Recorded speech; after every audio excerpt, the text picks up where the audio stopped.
Nosotros, Roberto Guadalupe Cañas Pozos, director general en Ready Consultores. Roberto, muchas gracias, gracias por estar con nosotros en este enlace. Y pues platíquenos si se llevara a cabo una evacuación, cómo sería, cómo procedería, cómo podrían tener pues control, digamos, de la situación, de la gente, que no entren en pánico, en fin, si nos puede platicar, por favor. Leonardo, muy buenas noches. Gracias por recibirme en tu programa y así a tu audiencia también. Bueno, siempre es muy complicado cuando hablamos de una evacuación, aunque sea temporal, de una población. Ya se ha hablado en infinidad de ocasiones cuántos albergues existen, en cuántos en cada estado, hacia dónde son los puntos en que se van a dirigir dependiendo del estado, ya sea Puebla, Tlaxcala, Estado de México, Morelos.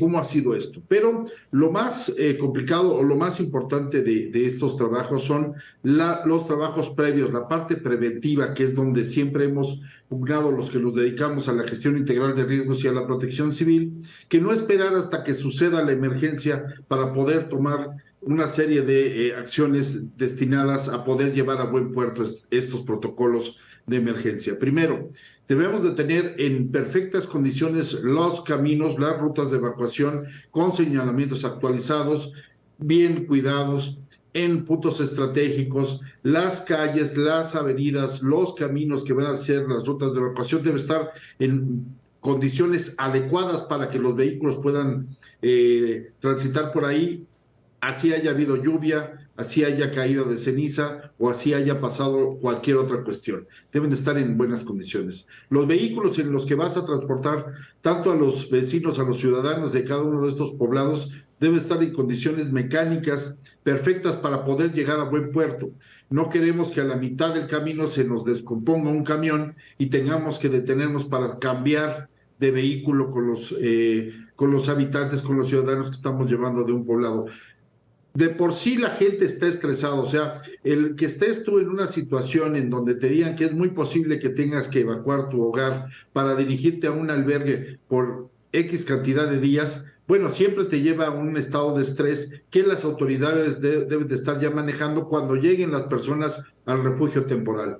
Recordemos que los refugios temporales están marcados o se desarrollan con base a un proyecto de Naciones Unidas que se llama el Proyecto Esfera, en donde se marcan las características de cada uno de estos lugares, la cantidad de agua que se da para las personas, el espacio que debe de tener cada persona, así como el tener los lugares para familias, para hombres solteros, para mujeres solteras y no desvincular ese núcleo familiar que da mucha fortaleza en una situación de riesgo. Asimismo, también en todas estas poblaciones, en muchas ocasiones también se tiene que pensar en la evacuación no solamente de los seres humanos, sino de los animales, sean mascotas o ganado, sea apícola, porcino, el que ustedes gusten y manden, que también los ciudadanos tienen la preocupación mucho de este tipo de organismos, ya que pues son parte de su sustento, son quienes les ayudan en sus trabajos y obviamente la preocupación de ellos es regresar también a alimentar a esos animales si por alguna razón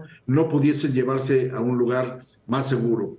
Rápidamente sería este el proceso que se tendría que tener por parte de cada una de las autoridades coordinadas por el gobierno federal y de esta manera poderlo llevar a un buen fin todo esto que nos está dando el señor volcán Popocatépetl, estas erupciones que, bueno, siempre recordemos que desde la época prehispánica ha tenido actividad y que ahora tenemos una actividad bastante activa, pero que no es la única, ¿no? Entonces, nos acostumbramos a este riesgo, convivimos con él, las poblaciones que estamos cercanas ahí, pero no debemos de olvidar que en cualquier momento las condiciones cambian y tenemos que estar preparados para este tipo de eventos, mi querido Leonardo.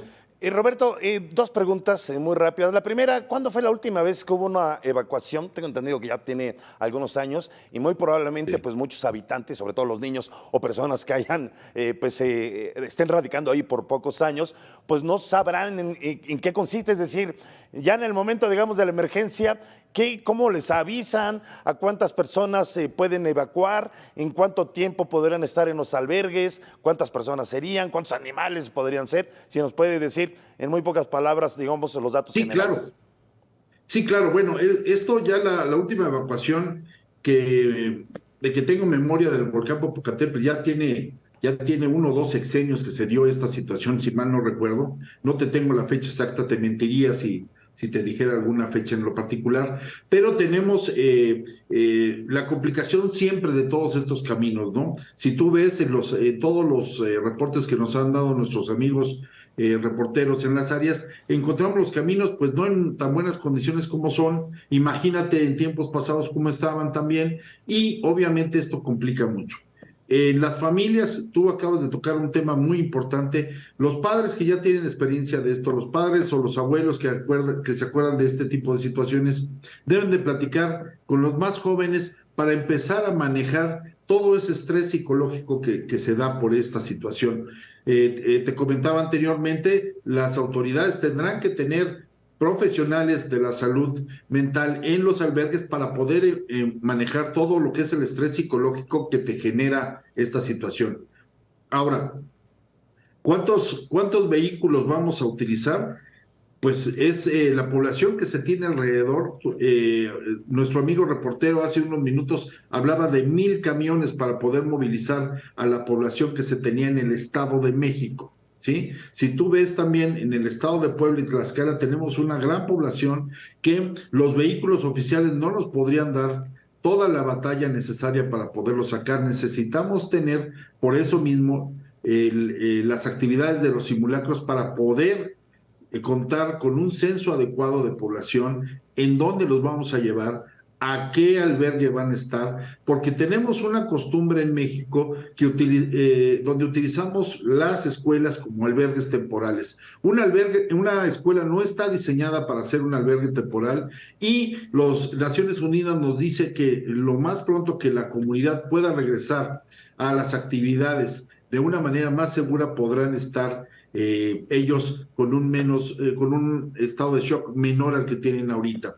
Si nosotros llegamos a ocupar una escuela en una comunidad fuera de la zona de exclusión, que ya ves que son 12 kilómetros, en cualquiera de los puntos donde terminan las rutas de evacuación, ya sea Tlaxcala, Chalco, Puebla, Cuernavaca, Izúcar de Matamoros, en cualquiera de esas, estás rompiendo el día a día de esa población con todo este proceso. Por eso no es tan sencillo el definir o el realizar un proceso de evacuación si no has hecho planes anteriormente en cuanto a esto. Aquí es donde nosotros debemos de subrayar la importancia de realizar simulacros de manera permanente y definir o crear o construir o adecuar instalaciones exclusivamente para que fueran albergues temporales. Los albergues temporales deben de considerar los espacios para sanitarios, los espacios para dormitorios, los espacios de convivencia, todo eso. Y la realidad es que muchas veces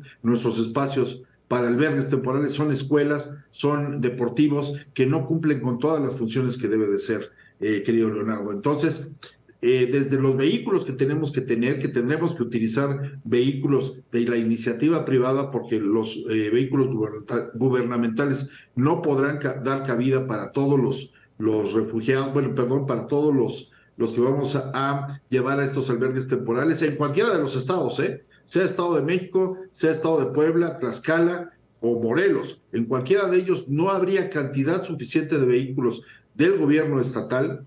Ahora ya olvídate de los municipales para poder realizar todo esto. Aquí es donde se tiene que hacer una revisión completa de todo este proceso, ya pasando esta emergencia, y poder realizar y tomar en consideración lo aprendido en esta ocasión. Recordemos que tenemos un grave problema. Desgraciadamente para los gobiernos la gestión de riesgos y la protección civil no es una prioridad, y hablo del gobierno federal y de algunos gobiernos estatales, y tenemos que tener muy claro que esto debe ser algo básico en las funciones diarias. Si no hablamos de una gestión de riesgo permanente, tendremos situaciones como estas muy seguido, mi querido Leonardo. Pues estaremos atentos, Roberto, la población muy atenta a lo que las autoridades y también, bueno, pues todos los profesionales, todos los de protección civil, para las indicaciones que pueden estar por si llegara el momento de una evacuación. Gracias, Roberto Guadalupe Cañas Pozos, director general de RERI Consultores, por haber estado con nosotros. Un fuerte abrazo. Muchas gracias, Leonardo, a ti y a tu audiencia. Gracias. La lluvia de cenizas ha afectado las operaciones aeronáuticas. El Aeropuerto Internacional de la Ciudad de México